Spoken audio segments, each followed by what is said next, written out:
Coming up, the Hoop Dancing World Championship gets ready for its 33rd year. We'll meet with a performer whose dance since its establishment.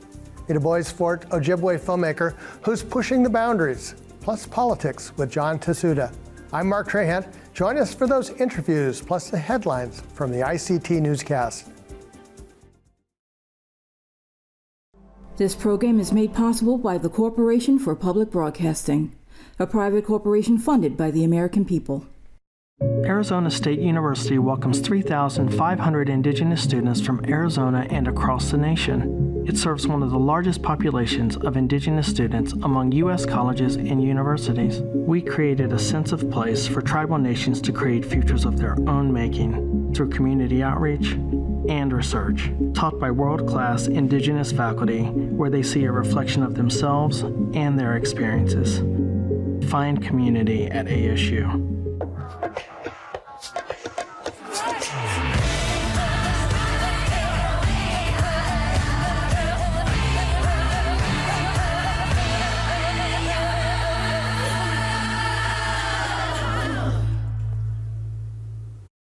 We begin in Nevada, where a former child actor, best known for their role in the film Dances with Wolves, has been arrested. Nathan Chasinghorse is being charged with sex trafficking, sexual assault of a child younger than 16, and child abuse. According to Las Vegas police records, the assaults took place over a period of 2 decades. Police allege Chasinghorse used his position as a spiritual advisor to abuse Native American girls in the U.S. and Canada. The 50-page warrant details the months-long investigation that began after police received a tip in October of 2022. His arrest comes as lawmakers around the country look to create specialized units to handle cases involving Native women. In Minnesota, the Biden administration moved last week to protect the state's pristine Boundaries Waters Wilderness Area. Interior Secretary Deb Haaland closed more than 350 square miles of the Superior National Forest to mineral and geothermal leasing for 20 years. This is the longest period the department can sequester the land without congressional approval. The closing order protects the area from future mining and could deal a potentially fatal blow to a copper-nickel project.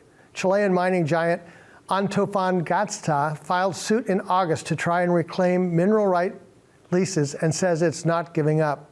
In a statement, Haaland said that protecting the boundary waters is key to upholding tribal trust and treaty responsibilities. Interesting to note, 3 bands of the Ojibwe Nation exercise treaty rights within the closed area. The order does not affect 2 other proposed copper-nickel projects in northeastern Minnesota. The Cherokee Nation is seeking art for its yearly fine art exhibition and competition in Oklahoma. Artwork is now being accepted for the 52nd annual Trail of Tears art show and sale. Beginning in April, the month-long show is the longest-running Native American art show and competition in the state. Through the juried show, artists compete for more than $15,000 in categories like painting, sculpture, and digital art. And the exhibit isn't just for Cherokee citizens. The show features the work of about 100 Indigenous artists from a dozen tribal nations. People looking to submit art must be 18 years old and be a citizen of a federally recognized tribe. All submissions requirements must be sent in no later than February 24th. Indigenous representation at the 2023 Sundance Film Festival came back strong as the event returned in person. 11 Native films were showcased this year. Illuminative debuted its Indigenous House. Roslyn Yazzie has the sights and sounds. At the launch of this year's Sundance Film Festival, Illuminative opened the doors to its Indigenous House. At the grand opening, founder and executive director Crystal Echohawk said the space was long overdue. It was built for Native and non-Native alike to learn about the people, stories, and good medicine they're bringing into the world. Shoshone Paiute citizen Sarah Sunshine Manning attended the event to show support for the organization as a member of Indian Collective. Manning said she took in many panels and even saw the premiere of Fancy Dance.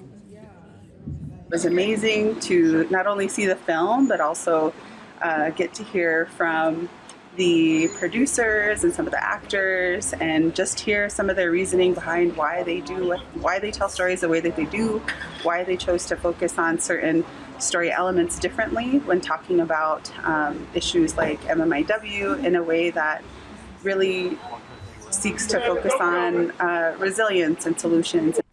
Ogallala citizen Willie White is a 2016 alumni of Sundance Institute's Indigenous program. White attended the premiere of Murder in Bighorn, a 3-part documentary about the MMIW epidemic in Montana. He feels it's important to support one another, to let others know Indigenous stories matter in these spaces. He says the experience was life-changing and has made community with other Indigenous filmmakers. To me, this community is like home for me. Just being a part of the Institute and the programming, you build a lot of deep relationships with people here, all the way from like the OGs of like Sterling Hardenell and all of them all up. And so just to be a part of that richness of like just incredible storytellers and creatives really making an impact in this industry, it's huge. The Sundance Film Festival recently wrapped up with its annual awards event. To see if your favorite Indigenous film took home a win, visit their website in Park City, Utah. Rosalyn Yazzie, ICT News. And those are the headlines for the ICT Newscast.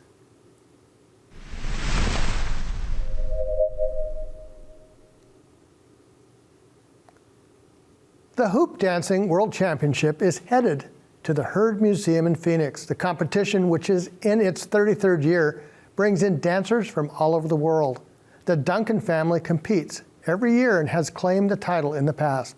Ken Duncan has been competing in the competition since its formation, and he's here to tell us more about hoop dancing. Hi, Ken. Welcome to the newscast. Thank you. You have been a hoop dancer for many years now.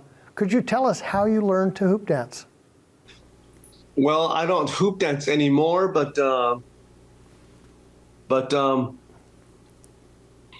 I taught my sons, all of my sons and my grandchildren how to hoop dance. I used to be a hoop dancer, but I was building an Apache Wiki up at Indian Summer Festival in Milwaukee, Wisconsin one night, and I fell off a ladder. And I have a very bad back now. And so after I couldn't dance anymore, I decided to teach all of my sons. And many of them, I've been very happy to say that they have taken a title and they've placed most of the time, second, third, fourth, whatever. But hoop dancing is very much a part of our family activities. I was taught to hoop dance while I was attending Brigham Young University by one of the dancers, and he is still competing in the seniors division. His name is Terry Godell. And with a group from there, we toured throughout the world, hoop dancing until I left the university. And when I came to Phoenix, I taught all of my boys how to hoop dance. And so we have not missed a hoop dance contest, I believe, since its inception at the Heard Museum. How has it changed over the years? What have you seen with that? When I first arrived to Phoenix back in the early 80s, when my boys were just 2-3 years old, throughout the whole valley, even in the whole state, I believe there were maybe 2 or 3 hoop dancers. And they were very rare, and it was Dennis Alley's, the well-known singer's sons that were the only hoop dancers that I was aware of. But now, to this date, there are so many hoop dancers. I mean, there's hoop dancers everywhere. And so it's become very popular from the 80s to now. Hoop dancing carries a spiritual meaning. What does that mean for you? Okay, first of all, hoop dancing, we all believe, is that it originated from the Taos Pueblo with a gentleman by the name of Tony Whitecloud that made it very popular. He toured internationally as a hoop dancer with a dance company, and he's the one that made it very popular. He took it out of Taos Pueblo, and so after that, a lot of people caught on to hoop dancing. And so he is the one that popularized the whole idea of hoop dancing. And a lot of Indian tribes throughout Canada and the US have picked up on hoop dancing, and now it seems to be in all of North America. Ken Duncan Sr., thank you so much. You're welcome.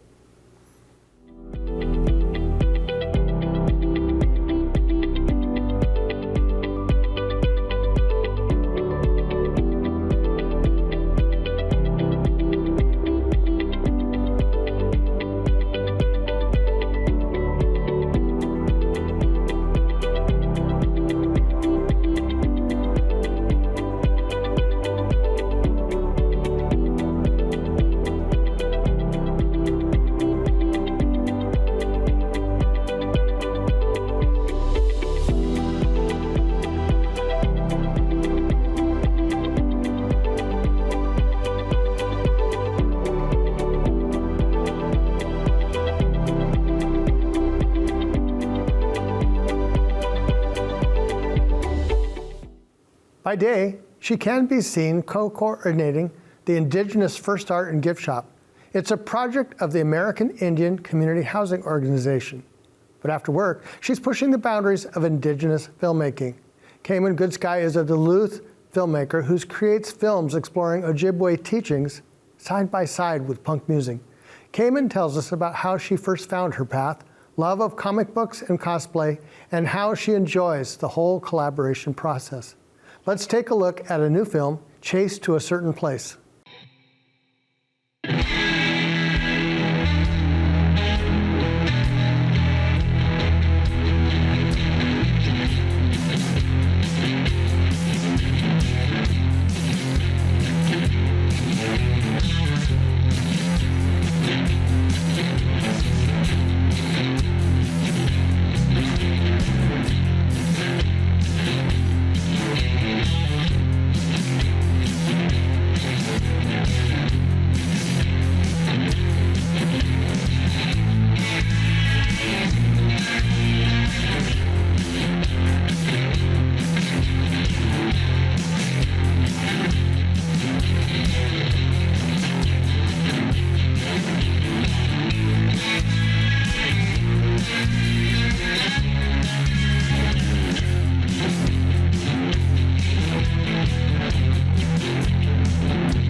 Welcome, Khayman. Hey, Bonjour. My name is Khayman Goodsky. I'm from the Boise Forte Ojibwe. How's it going? It's going well. So that was fun. Tell us about the film. Yeah, so this is my recent film, Chased to a Certain Place. It was written, directed, and edited by me. I work with a whole Indigenous cast, crew.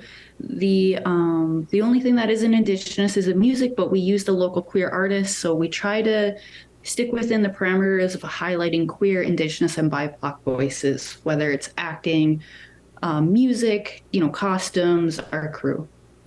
One of your messages about reclaiming traditional ways of, and being supportive of two-spirit individuals and the importance of supporting our youth. How do you make this happen?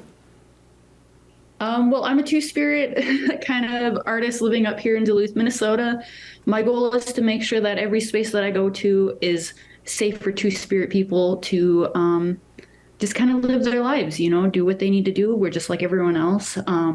It's a lost traditional cultural practice, I believe, in highlighting and supporting and accepting our queer community members. And I just want to make sure that we get back to those ways. Two-spirit individuals have certain roles within every community, and really we need to be accepting all of our relatives. The music is a lot of fun. How did you come to that decision? Well, I really love punk music. I feel like it's underappreciated, and I feel like there's so many emotions that are just raw. And I love working with local artists because they don't often get the highlight or, the exposure that they need. And so anytime that I work with a local artist, I make sure that they're getting paid for their work and their work can be seen other than just, because not a lot of people are going out to shows anymore. And I still want their music to be heard. Collaboration is so important. How did that happen?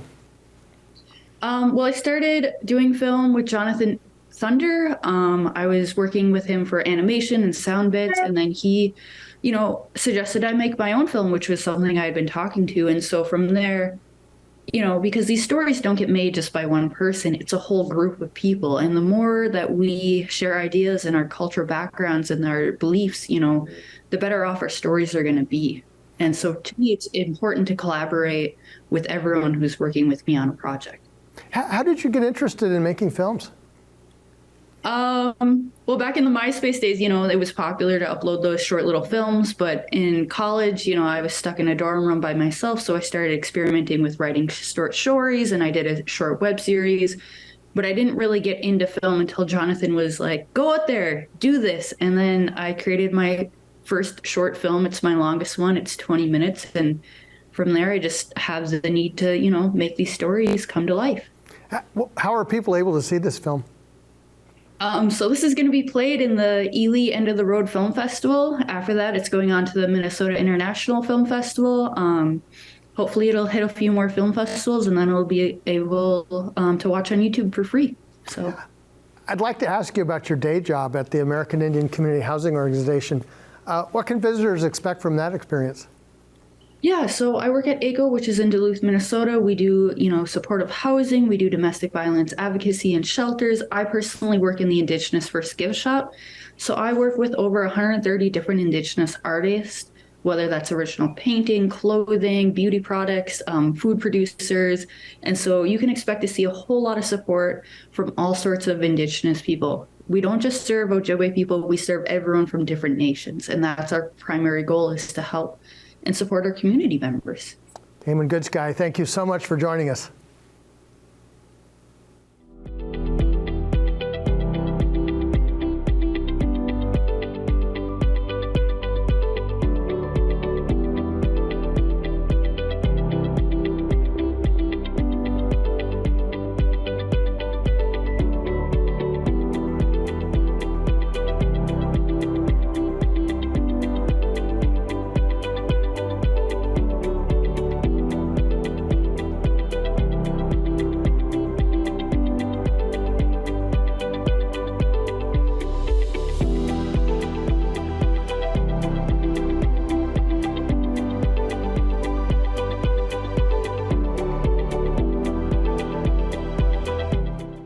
The government has hit a wall, well, actually a ceiling. Last month, the United States government hit the debt ceiling, and it's unable to borrow money. The Treasury has resorted to so-called extraordinary measures, which would delay a default until June. Regular contributor John Tahsuda tells us more. The Kiowa Citizen is a principal with Navigators Global. Welcome back, John. Thanks, Mark. Thanks for having me again. Good to see you. See you. Well, first of all, what is a debt ceiling? Well, as you described, the federal government almost a century ago actually placed a limit on the total amount of debt that it can have outstanding. It did that actually at the time actually to increase its credit standing internationally, so that it could draw down more debt funding from other countries internationally leading up to in the aftermath of World War I. We've seen previous encounters in the Congress with debt ceiling limits, and I remember a couple of occasions where then Speaker John Boehner couldn't get the votes to get it passed. And are we in that same sort of situation where it's a three-way, the Speaker doing one thing, the President doing another thing, and elements of Congress doing something else? Well, I think so. I mean, first off, there will probably be a different debate in the Senate than there is in the House. Obviously, the president has a different view of that than either of the two congressional houses. So they have different viewpoints. They perceive themselves as having different needs, and the politics for each of them are also different. So that leads to an interesting discussion. One of the things that will probably come out of this, which we saw about 10 years ago, is an attempt to cut down on the total amount of money that the federal government spends. And that's where it really gets tricky, because if you look at the federal budget, some of it is off the books, basically. You have half the budget being Medicare and Medicaid, and debt, the fastest growing part of the budget is federal debt, and then defense, and then it only leaves you a pretty small amount left to negotiate. Right. So, and this is a difficult choice that Republicans face whenever these questions need to be addressed. You have sort of two discretionary parts of the budget that are the easiest to cut. One of those is defense, which is about half of the discretionary, or actually a little more than half of the discretionary budget. Then you have the other discretionary programs. In the past, because Republicans tend to be more focused on national security and support of our defense, national defense, they have been very reluctant to propose any cuts on that side of the discretionary budget.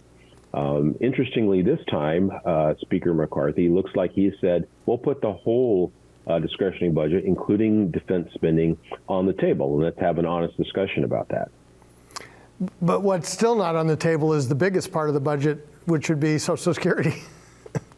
Well, that is a very difficult discussion for any politician, right? It's a cherished part of our social welfare net, particularly aimed at seniors, and something that many people feel puts our country sort of firmly into that first world aspect. It's not just that we have good incomes for people, but that we take care of our seniors who have spent a lifetime sort of working to get not just themselves, but their country, where it is now. And so we look to take care of them for all the input that they've had into the national economy previously through their lifetime. And that's, again, a cherished part of sort of our social welfare net. It's become part of the American culture.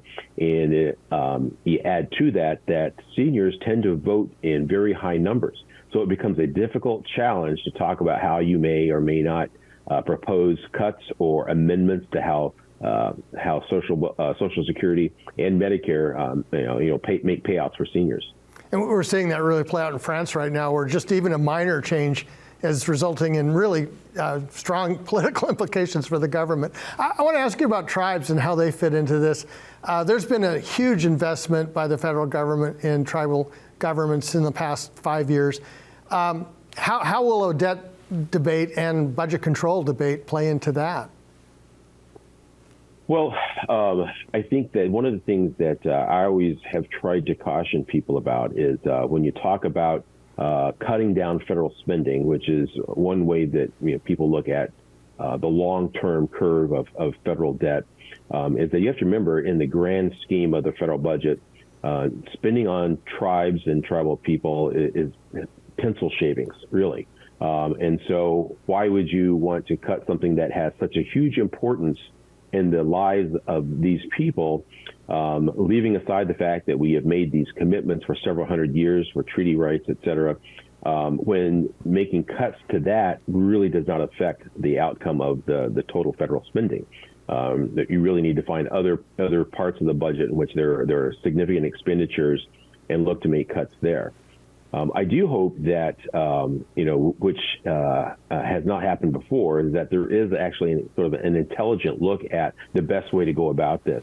In the past, they have come to the resolution of just saying we're going to cut a percentage of the federal budget and not look at the actual programs that would be subject to that. And I think that's a very simplistic way of looking at it. And as we've seen in the last 10 to 15 years when those have been proposed, it didn't actually curb overall federal spending significantly. We're running out of time, but I do want to ask you about the State of Indian Nations coming up on February 21st. What should we be looking for from that? Interesting. I noted that NCAI President Fawn Sharp was over, I believe, at the Davos meeting, and she has a particular interest in environmental issues. So it may be that will be a significant part of her speech. It seems to work into much of the public speaking that she does. But, sort of linking back to our first bit of our conversation, I think it's an important time with these budget discussions going on that NCAI, as sort of the face of Indian country, really put on the table the fact that budget cuts to tribal programs should be off the table. Again, they don't solve any long-term spending or debt problems of the federal government, and they are crucial to the lives of Indian citizens. So I hope that's something that she definitely puts on the table. Thank you so much, John. It's always a pleasure. Thanks, Mark. And that's a slice of our Indigenous world. For all the latest, visit ictnews.org. From all of us in the newsroom, stay safe, my relatives.